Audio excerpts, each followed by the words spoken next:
जी नाज़रीन, ब्रेक के बाद आपको खुशामदीद कहते हैं। बात करें अफगानिस्तान की, जिसकी डूबी हुई रकम वागुज़ार कराने के लिए सफारती कोशिशों का आगाज़ हो गया है और इस रकम के ना मिलने की सूरत के अंदर अफगानिस्तान जिस माशी मुश्किल का शिकार है और जो ख़बरें आ रही हैं बैरून मुल्क सफारत खानों से, और ये सब अब तो ये हाल ये है कि जो बैरून मुल्क जो सफारती मिशन है उसमें भी तनख्वाहें नहीं दी जा रही, लोकल तो आप बात छोड़ें। तो ये जो अगर पैसा अब यूरोप को भी नज़र आ रहा है, अमेरिका को भी नज़र आ रहा है, इसका मतलब ये है कि ये जानबूझ के अफगानिस्तान के अवाम को और हुकूमत को इस सूरत हाल के अंदर रखना चाहते हैं कि ये जो है वो अपने ही मुश्किलात के शिकार रहे और फिर दुनिया को बताएं कि ये नाकाम हो गए। 2-3 चीज़ों के लिए उनका मसला होता है जिसके आप इंटरनेशनल सीजर कर सकते हैं। एक ये है कि आप वहाँ पर जहाँ पर बैठे हुए हैं आपके सफारत खाने का खर्चा कैसे चलेगा, ठीक है। वो उन्होंने ईरान के सफारत खानों का मसला था, वो भी उन्होंने किसी न किसी तरीके से हल किया कि उन्होंने अपने पैसे बाहर बाजार से ख़रीद के उनको वहाँ पेश करना शुरू कर दिया, चीज़ें बेची खरीद। दूसरा ये होता है कि आप उन तक कोई चीज़ आने ना दें, उनकी कोई चीज़ खरीदने ना दें। सही। अब इस वक्त उन्होंने बाजार को पाबंदी नहीं लगाई, लेकिन मुनाफकत इंटरनेशनल कम्युनिटी की है कि हम इसको तस्लीम नहीं करते।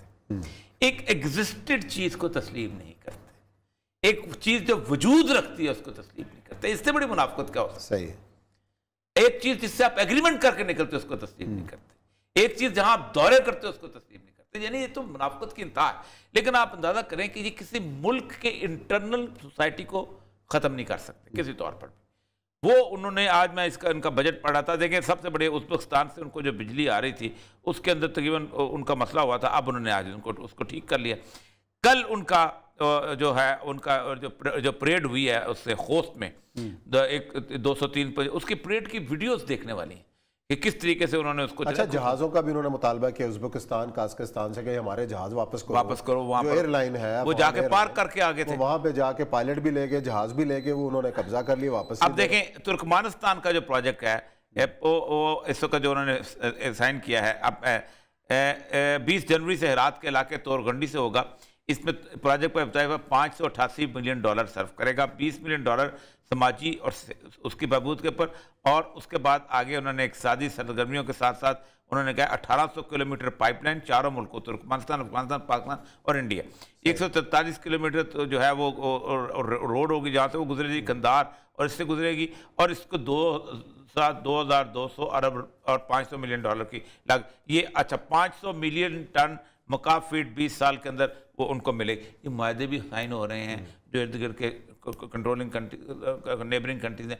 पाकिस्तान उसमें थोड़ा सा ल्यूक वार्म कर रहा है, लेकिन उसके बाद पाकिस्तान वीक कर रहा है क्योंकि पाकिस्तान का अपना मफाद इसके अंदर। आज हम उनके मिनरल्स के साथ हम तजारत खोलते हैं, पाकिस्तान अपने सेकंड्स के अंदर अपनी इकॉनमी को बूस्ट कर सकता है।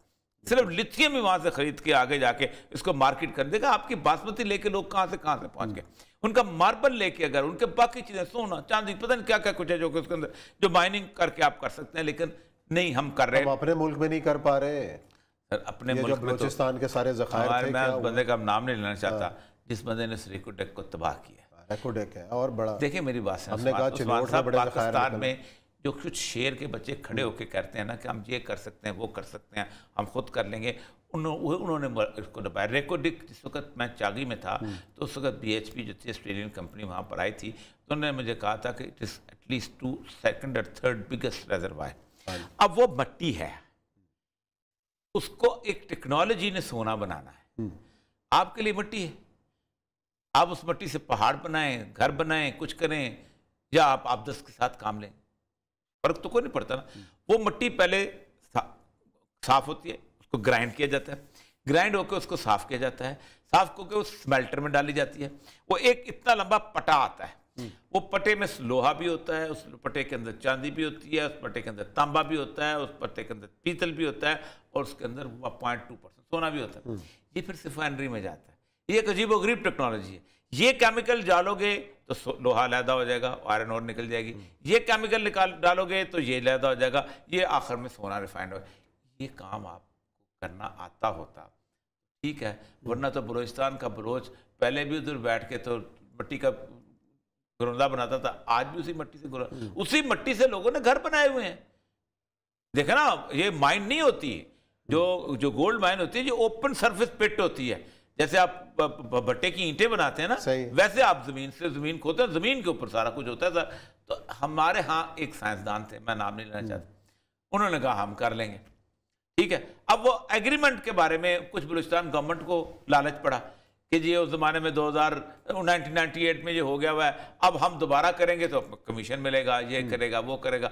इन्होंने उसको एक बलोच का वो खा गए, तो दूसरों का पाकिस्तान का खा गए। ओ भाई अल्लाह के बंदो, पूरी दुनिया में अरब हैं, अरबों का तेल क्या है, जलाने के काम आ सकता था। अरामको आई, उसने उसको तेल बना दिया। अब अरब कहते नहीं अरामको नहीं, मैं जो है क्या नाम है फैसल खुद उन्होंने कहा सर चलाओ।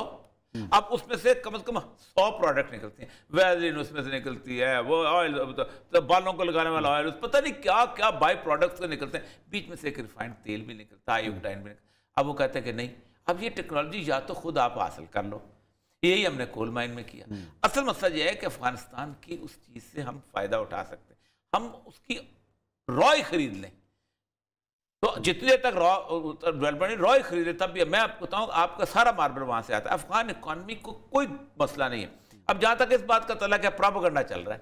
मैं आज भी कहता हूं 4 या 5 महीने हुए, 4-5 महीने के अंदर कितने लोग वहां कैद से मरे। अगर मरे होते तो दुनिया में खबरें आती।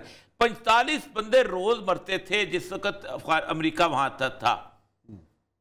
अब वो रेशो 45 की महीने में नहीं है। कोई नहीं बयान करता कि वहां अमन कितना हो गया।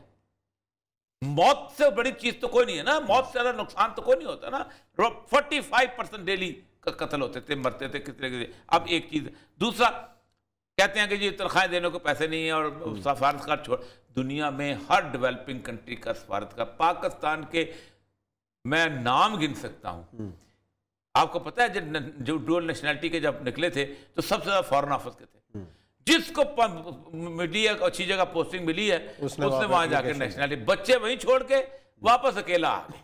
सबके बच्चे वहीं हैं। मेरे अपने कई बैचमेट हैं, उन्होंने एक बार, ये तो पाकिस्तान में अपनी इकॉनमी, इंडियंस, बांग्लादेशी, ये सारे के सारे जिसको जहाँ की नेशनलिटी मिलती है वो कहता है इधर ही बच्चे छोड़ दो, जो मर्जी है यहीं नहीं, आखिर में रिटायर होकर वहाँ आ जाता है, या नहीं रिटायर हो तो बस वैसे छोड़ के आ जाता है, शादियाँ कर लेते हैं, वहाँ से नेशनलिटियाँ ले, और अजीब व गरीब, ये तो चलता रहता है।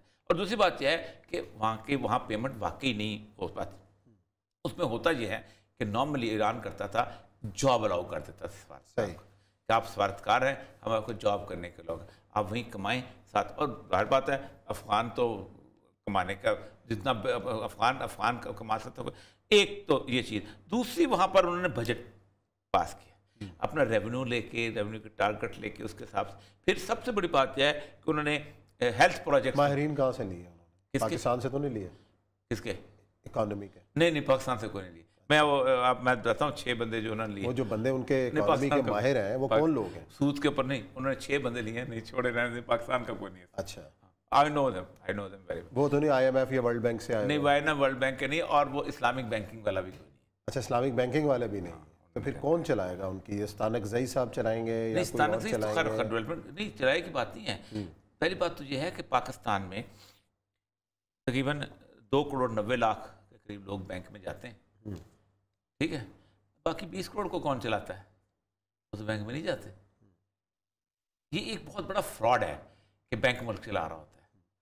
बैंक की शक्ल नहीं देखी उन लोगों ने। और 2,90,00,000 खाते हैं।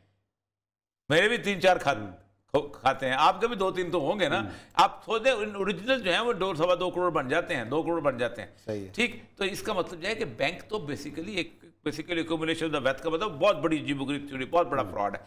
लेकिन वो चलता है और वो चलता रहता है। एक करेंसी उनकी होती है, सेंट्रल बैंक एक जरूरी होता है, बैंक की जरूरत नहीं होती।